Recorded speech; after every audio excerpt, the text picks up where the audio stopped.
Coming up on today's video, my Game Week 3 wildcard team, crucial injury updates from all 20 Premier League teams, the best captain options, and much, much more. Welcome to FPL Mate, my name is Dan, and it's time to make our final decisions for FPL Game Week 3. Okay, let's start off with that injury news, and we're going to go fixture by fixture. And first of all, with Arsenal, some bad news as new signing Merino has already picked up a shoulder injury in training. That didn't last very long. Jesus is also going to be out with a groin injury, which does nail on Kai Havertz for that central striking role for Game Week 3 at least. And Tomiyasu and Tierney are still out for the Gunners. For Brighton, O'Reilly requires surgery after a midweek ankle injury in the League Cup. However, Estupinian and Verbruggen did return during that game as well. So we could see Verbruggen back in goal. We could see Estupinian back at left back already. A shame for Barco owners, although I feel like this is just another dagger in the chest for Barco owners. It was just never meant to be, was it? But there is going to be no rotating goalkeepers this season. Hertzler has confirmed. Last season, Brighton played with Verbruggen and Steele on different match days, but it's going to be different this season, and I would have to guess that Verbruggen is going to be the #1 goalkeeper for Brighton for the rest of the season. For Brentford, Tony has been confirmed as not playing in Game Week 3 as he looks to get an exit from Brentford during the summer transfer window. Not too long left for that. Hickey has been revealed to be out long-term with a hamstring injury. He could miss the majority of this season, so this is a big injury apparently. And De Silva, Henry and Thiago remain out. However, Henry is the closest of the three to a return. And for Southampton on the other side, Bazunu is going to be out for long term. Lallana, Larios, Stewart and Sulemana are all available now. They've been at least in training, some of them even making the midweek match day squad. And Ramsdale, he has a chance to feature in Game Week 3. It's just going to be a case of whether he can be registered in time for Southampton. So Bazunu out long term, but Ramsdale could come in and take his place. At least maybe not for this game week necessarily, but from Game Week 4 onwards, we're going to see Aaron Ramsdale in a Southampton shirt once again. For Everton, Coleman, Garner and Young all returned during midweek, so that is very good news for Everton to get these players back. However, Branthwaite still unavailable, and that is going to be a big problem for Everton's defence. Chimiti and Patterson also still out at this moment. And for Bournemouth, Brooks is back in training, Aaron's returns following an illness, and Unal will return in Game Week 4, or at least from Game Week 4, but he's not going to be available for Game Week 3. Not too much information on this page, but Phillips is ready to make his debut. He was actually unavailable to play last game week against his parent club Man City, but he's fine to play against Fulham. Broadhead, Burns and Clark and Hurst are still all out, however. Fulham, literally zero injury problems at Fulham. It was kind of the same all last season. They barely had any injuries, which is absolutely crazy, honestly. Whoever's in charge in the medical department at Fulham, maybe Newcastle or Manchester United need to sign up these guys because they're doing such a good job of keeping everyone fit. For Leicester, Cody has returned following a hamstring injury in midweek. Daka is still out, however, with that ankle injury. And for Aston Villa, we were revealed the information that Watkins apparently was nursing an injury before Game Week 1, which is why he returned so late to training, and therefore why he has taken maybe a little bit longer to get going in the Premier League. So as Watkins gradually improves his fitness, he is going to get better and better with each game week. So anyone who owns Watkins or is thinking about buying Watkins, I think we can see some improvement from Watkins following the first couple of game weeks where he maybe wasn't quite up to scratch, but that's definitely going to improve as he improves his fitness. Cash could be out for up to a month. 3 to 4 weeks is the current deadline on him returning to the Aston Villa lineup. And Diego Carlos is also going to miss Game Week 3. Maybe there's a certain right back costing 4 million who might be able to play, but we might talk about him a little bit later. For Nottingham Forest, Yates missed the midweek game in the League Cup due to illness, so it remains to be seen whether he will be back well and available for the game against Wolves in Game Week 3. And Danilo, he's undergone surgery on his ankle, successful surgery, so he will be back eventually, but not quite yet. And for Wolves, Semedo returns following a suspension that he actually picked up last season, but yeah, he is going to be back and hopefully available for Wolves right away. Traore picks up a knee injury during the midweek, and Chiwome, Gonzalez and Kaladzic are all still out for Wolves. For West Ham, Alvarez is back and fully available as we know, and Creswell Chilwell picked up a hamstring injury, but there's a lot of news coming from Man City, West Ham's opponents in Game Week 3. So Foden apparently still doesn't feel good following his illness last game week. So I think that probably suggests that Foden is not going to play. If you do have him in your team, I would definitely think about selling him at this point because of that illness. Yeah, it's a difficult one. It might be the case that Foden isn't back until Game Week 4 now, but he could be a great FPL asset when he is available. It's just difficult that it hasn't happened quite yet. Rodri is back in training. He could be available, but again, a little bit doubtful on that. He has only just returned this week to training, so I'm not sure if they're going to throw him back in straight away. And Kovacic, the injury is not serious, and apparently he could potentially play as well. So yeah, I think for a lot of Man City players, it's just a case of waiting a little bit longer. These players are probably going to be 100% ready to go in Game Week 4, but just a lot of doubts around them for Game Week 3. For Chelsea, Reece James and Lavia, they're expected back from Game Week 4. That is the target to get them back into the Chelsea lineup. For Nkunku and Madueke, this is more just a warning. There's no injury issues or anything like that, but both of these two players played in the midweek Europa Conference League game, and if we're looking at, you know, who's been rested, who is getting minutes, then we kind of can use that information to try and guess who's going to start in Game Week 3. Now, Nkunku played 90 minutes, so I would say that the chances of him starting in Game Week 3 are now very, very low. Madueke, however, played around 60 minutes, so there is a chance that he could play in Game Week 3, but just as a warning, I don't think it's guaranteed because of those minutes. I know a lot of people will say, well, he scored a hat-trick last game week. Surely he is guaranteed to start the next game. Well, we did start the next game, but unfortunately, it was in the Europa Conference League. Also, Madueke didn't start in Game Week 1. So, you know, I just wanted to put this out there as a warning for people thinking about buying Madueke. There is some risk there. That's all I'm going to say. Just wanted to give the information. However, Felix, Neto, Palmer and Jackson were all rested in this game, with Palmer and Jackson getting some minutes. I know some of the Chelsea players aren't actually registered for the Europa Conference League. That's another discussion entirely, but yeah, these are the players who didn't start in that game, so I don't know if that's some kind of indication as to who will be the 4 starting attackers, maybe, in Game Week 3. But again, just putting that information out there, you can interpret that the way you want to. And for their opponents, Crystal Palace, Chadi Riyad picked up a knee injury in the midweek League Cup game. Hughes is back and available, and Gay has been confirmed now as staying at Crystal Palace. You can kind of understand why, with a defender injured after seeing Anderson leave the club last week as well. Maybe Crystal Palace lacking a bit in the centre-back department. They have got a new signing, Lacroix, but I'm not sure Lacroix is going to be quite ready to start in Game Week 3. We might see him back, might see him finally get his start for Palace in Game Week 4 because he has only very recently signed. For Newcastle, Willox picked up an injury during the midweek game, and Tonali is available again after very long-term suspension. So that could be a real boost for Newcastle. We know about the quality of the player there. Fabian Schär is still suspended for this game week, and there's no other returnees from Newcastle's injury list right now. So Botman, Lascelles, etc., they're all still going to be out. And for Spurs, bad news for Solanke. He has been ruled out of Game Week 3. He might be back, however, for Game Week 4, but at this point, you probably just sell Solanke. I think most likely, considering the Game Week 4 opposition for Spurs is against Arsenal,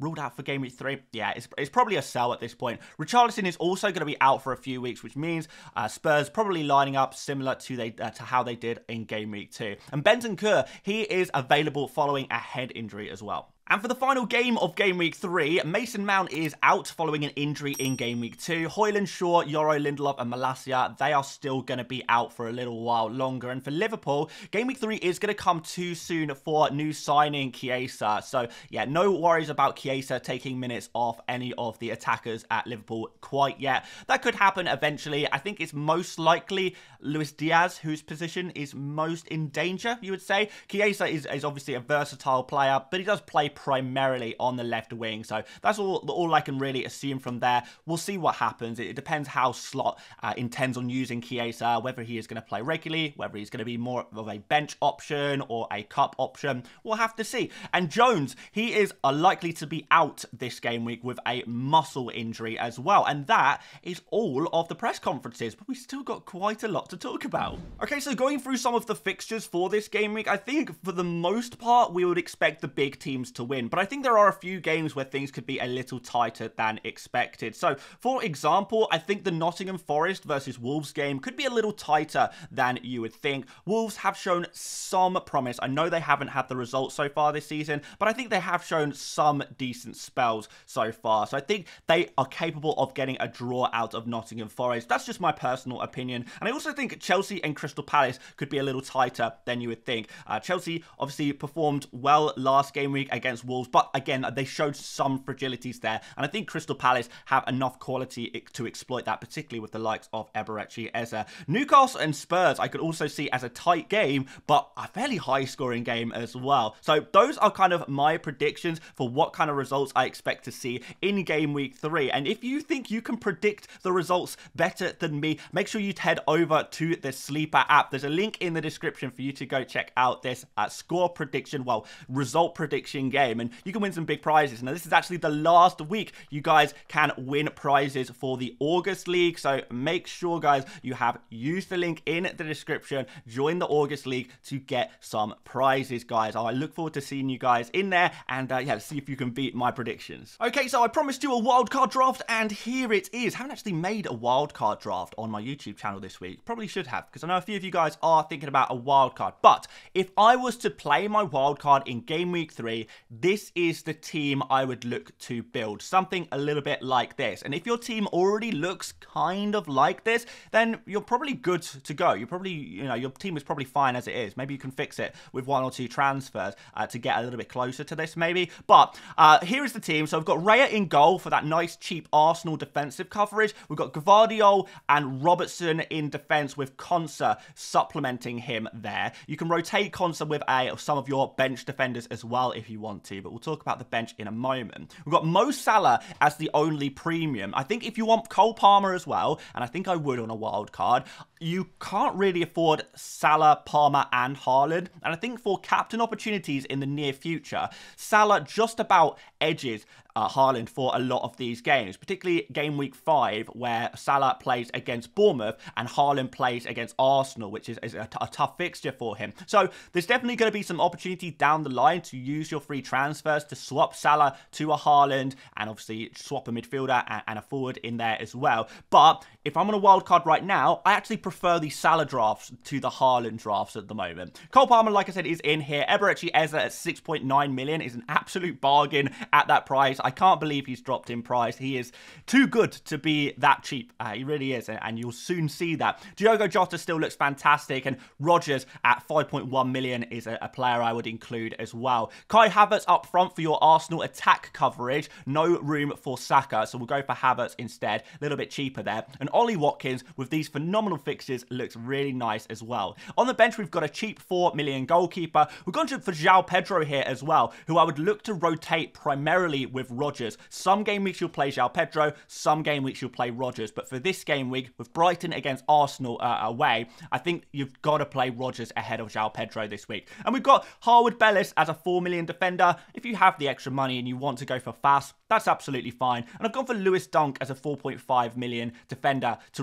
rotate in and out of the team when necessary as well. But that 4.5 million defender really could be a number of players. You could go for Robinson there. You could go for Rico Lewis if you wanted to double up on the City defense. There are some different options there, but I have gone for Dunk in this team. But yeah, hopefully you like the look of this team. Let me know what you think about this wildcard draft and what you would change in it. And if you do want to get 50% off Fantasy Football Hub and win your money back, get your money back if you don't win your mini league, that deal is still running. Again, we're going to leave a link in the description for you guys to claim that deal. Okay, so let's look at midfielders. A lot of people thinking about making a midfielder transfer this game week, and I would definitely say that there are 3 standout picks in the 5 million to 6.5 million budget. If this is your budget, Smith Rowe, Rodgers, and Semenyo seem to be the standout picks, whether that's for decent value for money, because all of these players are, 5.6 million or less.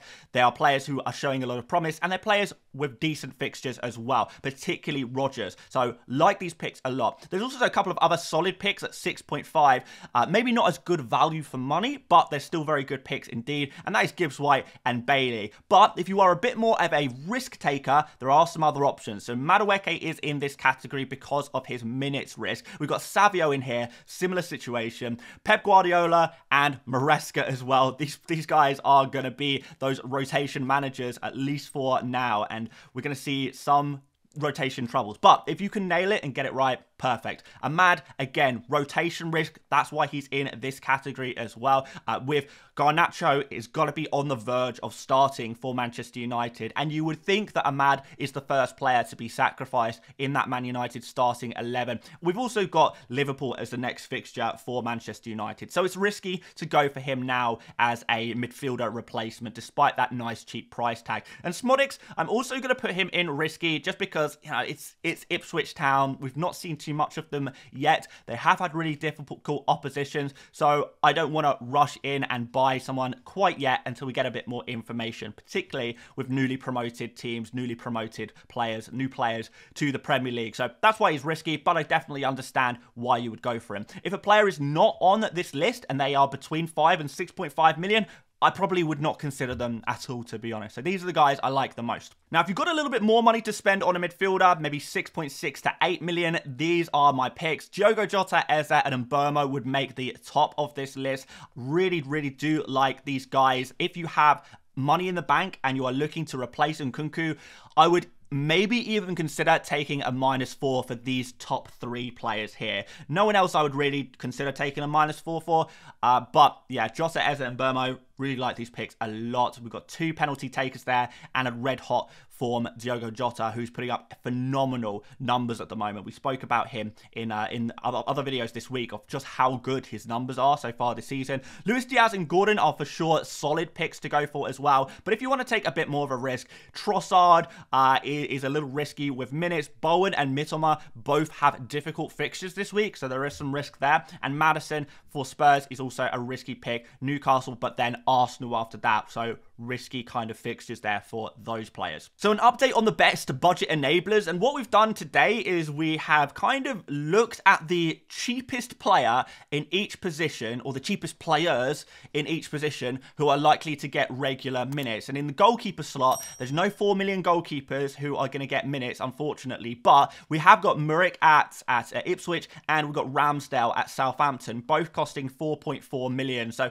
if you wanted to go super cheap with a goalkeeper, these are really your 2 options. For defenders, we've got a whole bunch of players. We've got Greaves, Johnson of Ipswich, Harwood Bellis, all 4 million. We've got Fass at 4.1. But how about this one? Nedeljkovic, who is a right back for Aston Villa, and with cash set to be out for a few weeks. If you are maybe planning on wildcarding, maybe in game week 6, 7, something like that, then maybe Nedeljkovic could be a short-term, like, Aston Villa defensive asset that could work really, really well with him playing at right back. I'm pretty sure Nedeljkovic is at least going to play in game week 3, which is really positive to get an Aston Villa fullback at 4 million in a decent fixture. Could be actually really nice. So think about it, guys. Think about it. In terms of those midfielders, as we know, Rodgers is great at 5.1. Buonanotte is another kind of 5 million midfielder who I think looks pretty good to play regularly and to play long term for Leicester.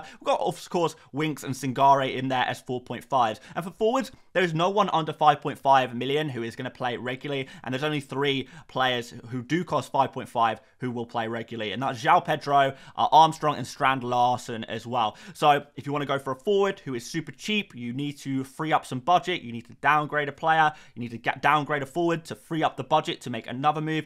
João Pedro, Armstrong, Larsen. João Pedro is my favourite of the 3, but be aware he has a difficult fixture against Arsenal up next, so don't expect too much from him straight away. So I love a good differential, so I thought we would do this week the differentials that I like for this week, or to buy this week at least. And yeah, guys, let me know if you would like me to talk about differentials more often, because yeah, it's one of my favourite things to do, is to identify those players who are not super high selected, but I think could really cause some damage in FPL. And Robertson is definitely one of those players. Got Manchester United up next and some decent fixtures after that. His creative numbers and his attacking numbers in general have been good, and Liverpool are looking solid defensively. Semenyo is a player who's been putting up incredible numbers in the midfield position. We mentioned him already in this video, but definitely a player I would look to recommend. Everton up next. He's only 2.7% selected, so real difference makers in your mini league. And Mbeumo, another player, again, we mentioned him already. Southampton up next. He does play Man City City in game week 4, but after that, the fixtures for Brentford do start to look a lot better. So if you are happy to go for him now and just tank that game week 4 fixture against Man City, maybe you can bench him for that game week, then I think he's an absolute fine buy for this week. A penalty taker as well, which is going to be really, really useful for Mbeumo. So yeah, these 3 players, not too many people are picking them, but I love them. I would be more than happy to bring any one of them into my FPL team in game week 3. So let's talk about captains, and the way we're going to do this is we're going to look at the top players for predicted points according to the Fantasy Football Hub algorithm, and those 4 players are Haaland, Salah, Palmer, and Saka. 4 guys, 4 very expensive guys in this list, and it's actually closer than you probably would have thought. So although we see Haaland as this standout captain option and maybe Salah as a standout captain option in some of their easier fixtures, well, I mean, there's not too much difference here between their predicted points and the likes of Palmer and Saka. Haaland 7.3 predicted points against West Ham, Salah 7.1 predicted points against Manchester United, Palmer 7 predicted points against Crystal Palace, and Saka 7 predicted points again against Brighton this week. So all fantastic options. One thing that is maybe worth noting that isn't necessarily related to captaincy, I know some people are thinking about selling Saka for Palmer, but I don't actually think you need to do that this game week. They've got the same predicted points. They're expected to do similar things this game week, so it might not actually be worth a transfer. Don't let that put you off though, guys. Just wanted to put the information out there for you. But this is your captain order. If you have Haaland, you probably captain him. If you don't, try and captain Salah. And if you somehow have neither, Cole Palmer and Saka are great options too for game week 3. And once again, I'm going to challenge myself to make a game week 3 dream team. I don't know. I'm just enjoying doing this. This is mostly for me, rather than you guys necessarily. But this is a team that I have built that I think will score really well in game week 3. So we've got Raya in goal. We've doubled up on the Arsenal defence with Gabriel in defence there. So hopefully keeping a clean sheet against Brighton at home. You'd say it's pretty likely. Trent and Lewis would be the 2 other defenders in our team here as well. We've got a midfield of Salah, Palmer, Eze, and Mbeumo and Semenyo. So actually, this is not too far away from like my wildcard team, I suppose. I think this is really, really strong for this game week. I think all of these players have a real good chance of doing well. And up front, Isak and Watkins, I think we're going to see some returns from these players. I think these players are finally going to step up and show us all why we all picked them for our teams in game week 1. It's time to step up, and I think they're going to do it. Not too much on the bench here. We've got a 4 million goalkeeper, Greaves, Harwood, Bellis, and Cannon there as well. So we're all in the starting 11. I hope we don't get any players last-minute illness like we had with Foden in my dream team prediction for game week 2. But yeah, hopefully do a little bit better this week. Let's see what happens there. But that's everything for today. Thank you so much for watching. Make sure you leave a like if you did enjoy this one, and subscribe if you haven't done already. Much appreciated. Check out another video if you haven't done already, and I'll see you later, mates. Bye-bye.